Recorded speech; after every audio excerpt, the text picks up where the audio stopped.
Halo Sobat Tekno, apa kabar kamu hari ini? Semoga kamu selalu sehat dan banyak rezeki. Yang saya pegang ini adalah HP 5G termurah di Indonesia pada saat video ini dibuat ya. Ini Poco M3 Pro 5G yang dijual dengan harga kelas 2 jutaan belum sampai 3 juta sob. Ya sebenarnya sih nggak perlu direview lagi ya, karena ini tuh worth it banget. Tapi oke deh, kita bahas lebih dalam, kita bahas yang banyak, yang panjang biar jelas. Pertama mulai dari bagian bodinya yang berasa kece sob. Ya masih pakai bahan plastik atau polikarbonat sih, tapi didesain mirip kaca. Bener kelihatan mewah dilihatnya. Kalau dipegang juga berasa mewahnya. Tapi kalau kamu tim yang anti pakai casing buat smartphone, sering-sering deh lap ini HP. Karena gampang banget nempel bercak sidik jari sob. Logo Poconya yang arogan gede banget ini digambar di bodi ya, di bawah lapisan mirip kaca. Yang kalau dilihat sekilas, bezel kameranya tuh seakan jadi satu sama area logo, padahal beda sob. Ya untuk bodi sih ini beneran udah kelihatan kece ya, walaupun logonya ini terlalu gede. Dan kalau build quality-nya juga berasa kuat, dan dipegang ini tuh berasa solid. Sementara untuk tampak depannya sob, ini udah bergaya punch hole. Di mana layarnya yang 6,5 inch Full HD ini udah pakai rasio layar 20:9 yang lebih memanjang ke atas, dan kualitas layarnya juga udah bagus ya, walaupun nggak di kelas istimewa ya, udah bagus lah pokoknya. Visual yang dihasilin tuh berasa tajam, jelas, dan jernih. Kalau dilihat dari berbagai sisi juga kualitasnya tetap oke. Dan kalau kita pakai di bawah sinar matahari juga masih tetap nyaman untuk penggunaan. Yang lebih asik tuh kalau layarnya di scroll-scroll kayak gini sob. Berasa lebih mulus pergerakan layarnya, karena udah 90Hz refresh rate-nya. Dan ngomong-ngomong layarnya juga udah bisa ngenalin 10 sentuhan sekaligus. Jadi kalau kamu main game atau aplikasi piano udah bisa asik sob. Sayangnya kalau untuk denger musik pakai earphone, HP ini tuh belum didukung teknologi audio kayak DTS atau Dolby Atmos dan sebagainya sob. Tapi dia udah punya yang namanya equalizer sendiri, jadi nggak perlu lagi install aplikasi. Sementara kalau speaker audionya, sayangnya ini dia juga masih pakai speaker mono single jomblo di sisi bawah HP. Yang kualitasnya sih udah cukup cakep, disetel dengan volume maksimal, suaranya tetap detail, nggak pecah, nggak sember, gini suaranya.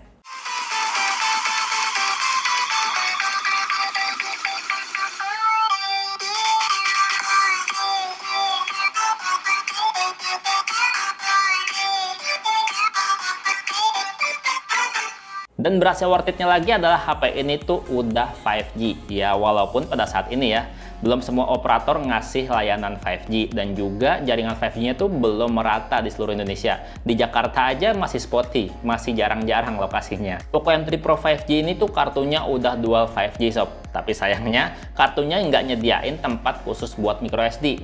Kamu mesti pilih antara SIM 2 atau microSD. Makanya saya pilihnya yang varian 128GB, jadi nggak perlu lagi pakai microSD. Lagian juga varian yang 64GB sama yang 128GB tuh harganya beda tipis sob. Jadi lebih worth it ambil yang 128GB, kayak saya gini. Dan ngomong-ngomong, laci kartunya udah dilengkapi segel karet untuk mencegah debu dan cairan masuk. Jadi kalau dipakai teleponan saat gerimis mengundang, hati masih tetap tenang. Nah, selama pakai Poco M3 Pro 5G ini, Bang Tekno pakai kartu internet smartphone Gokil Max ini sob. Mantap banget nih kartu.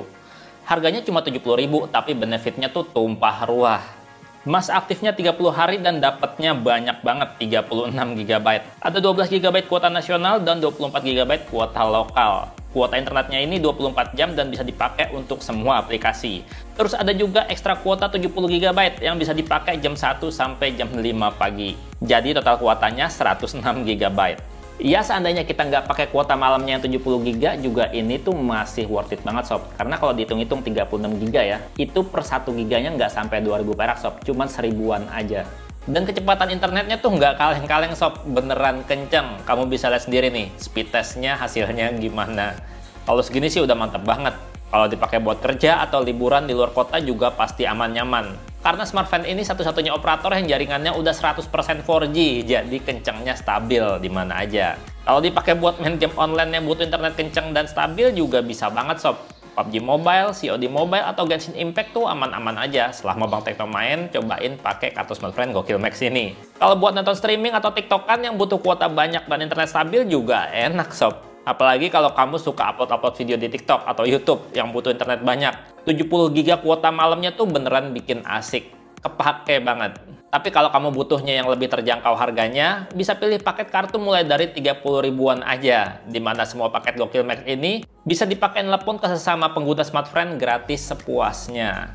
Asik kan? Ini baru Gokil maksimal, buat internetan sepuasnya sampai pagi.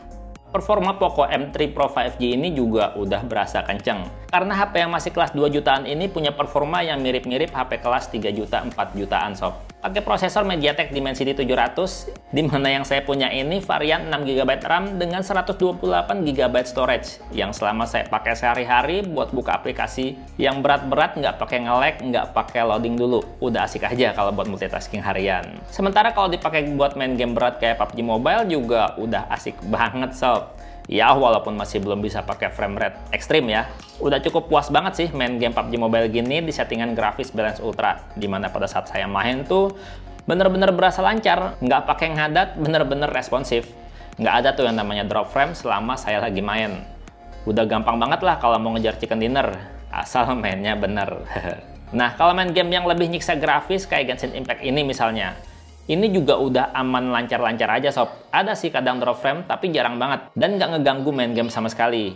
Yang pasti kalau main game ini, saya nggak pernah otak-atik setting grafisnya. Saya mainnya di setting grafis apa adanya aja. Dan saat dipakai main udah agak lama juga HP-nya nggak pakai panas sob. Cuma anget-anget nikmat aja, masih nyaman di tangan, masih normal menurut saya. Dan performanya juga nggak ngedrop, nggak kendor, tetap kenceng, tetap asik dipakai buat main sampai baterai mau habis. Dan HP Xiaomi Poco M3 Pro 5G ini tuh baterainya udah awet banget dipakai untuk penggunaan seharian. Malah kadang-kadang baterainya 5000 mAh ini tuh bisa tahan lebih dari 2 hari kalau untuk penggunaan normal. Waktu dipakai buat nonton YouTube 1 jam dengan jaringan WiFi dan layar 50% juga habisnya cuma 6% doang baterainya. Itu udah awet banget kan? Padahal teknologi ngecharge HP ini tuh cuma 18 watt tapi dikasih charger yang udah 22,5 watt. Dan saat dipakai ngisi udah lumayan cepet walaupun nggak cepet-cepet banget. Dalam 30 menit tuh udah bisa ngisi 33% aja. Sementara untuk ngisi hingga 100% penuh butuh waktu sekitar 2 jam. Ya udah termasuk lumayan cepet lah karena ini baterainya gede sob. Di bagian sensor-sensor juga HP ini tuh udah lengkap banget buat HP kelas harga 2 jutaan.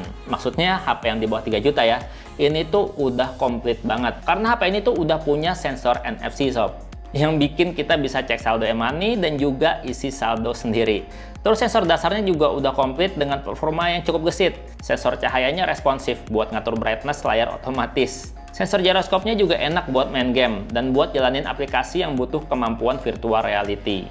Kalau buat dijadiin GPS navigasi penunjuk jalan juga udah beneran nyaman. Nunjuk lokasinya tuh udah berasa banget presisi. Terus HP ini juga udah bisa kompas, jadinya lebih nyaman baca petanya. Karena kita tahu kita lagi menghadap ke arah mana. Sementara untuk kameranya nih, yang beneran berasa kayak HP kelas 2 jutaan.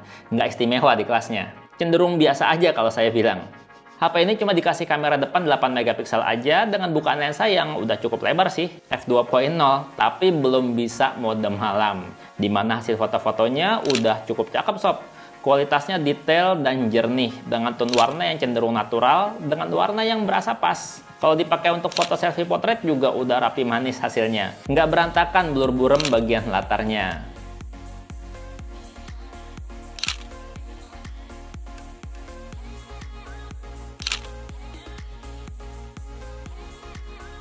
Terus kamera belakangnya nih, cuma dikasih 3 dengan kombinasi kamera 48 megapiksel kamera utama, terus 2 megapiksel kamera makro, dan 2 megapiksel kamera untuk efek bokeh. Nggak istimewa kan? Karena ada sob, HP yang harganya di kelas 1 jutaan yang nggak sampai 2 juta tapi udah dapat 4 kamera.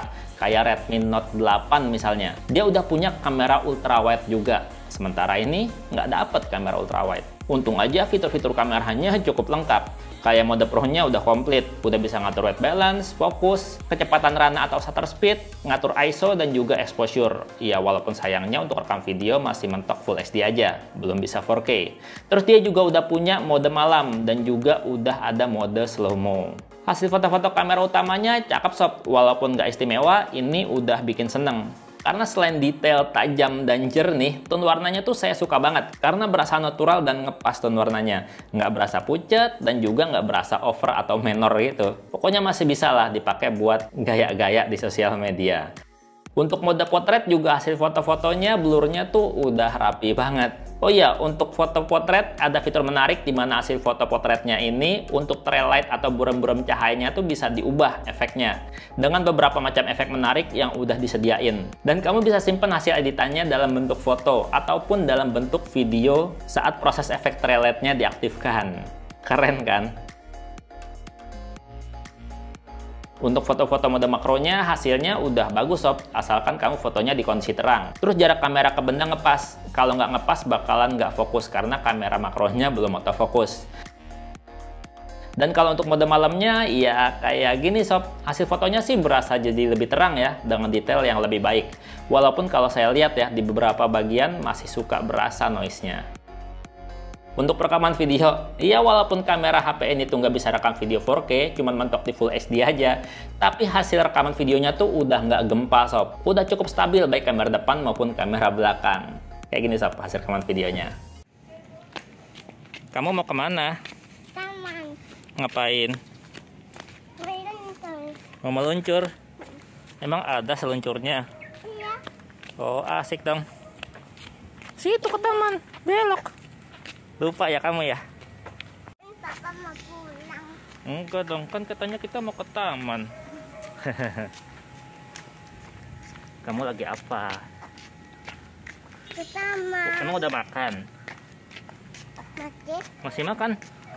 Sangat sekali. Sementara di sisi fitur dan software, ini sih udah berasa lengkap banget ya sob. Dan yang saya suka dari HP-HP-nya Xiaomi ataupun Poco, walaupun ini HP bukan HP flagship, tapi terjamin untuk update softwarenya. Tahun depan juga masih dapat nih software update. Poco M3 Pro 5G ini pakai sistem antarmuka MIUI 12 yang udah berbasis Android 11. Udah bisa mode gelap juga tentunya.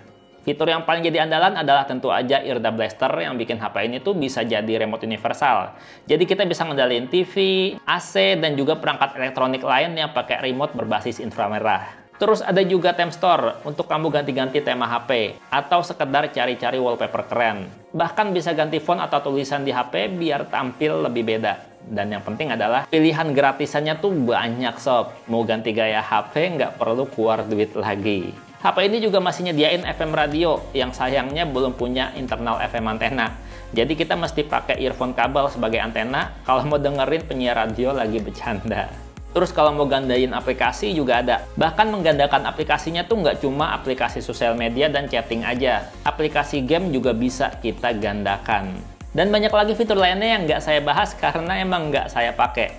Ya pokoknya kalau dilihat ya, HP ini tuh udah berasa worth it karena dia tuh udah 5G, terus layarnya juga udah 90Hz, punch hole pula, performanya juga udah kencang dan juga dia udah ada NFC. Baterainya juga udah awet dan ngecasnya juga nggak lelet. Ya walaupun kalau untuk bagian kameranya ini berasa biasa aja ya. Ya pokoknya gitu aja videonya. Kalau kamu udah punya HP ini, boleh juga tambahin ceritanya di komentar biar tambah asik, tambah seru, tambah banyak informasinya. Dan Mang Tetok pamit, sampai jumpa di video berikutnya. Bye-bye. Gile, HP 5G nggak sampai 3 juta, 128 GB. Nggak ada lawan harganya.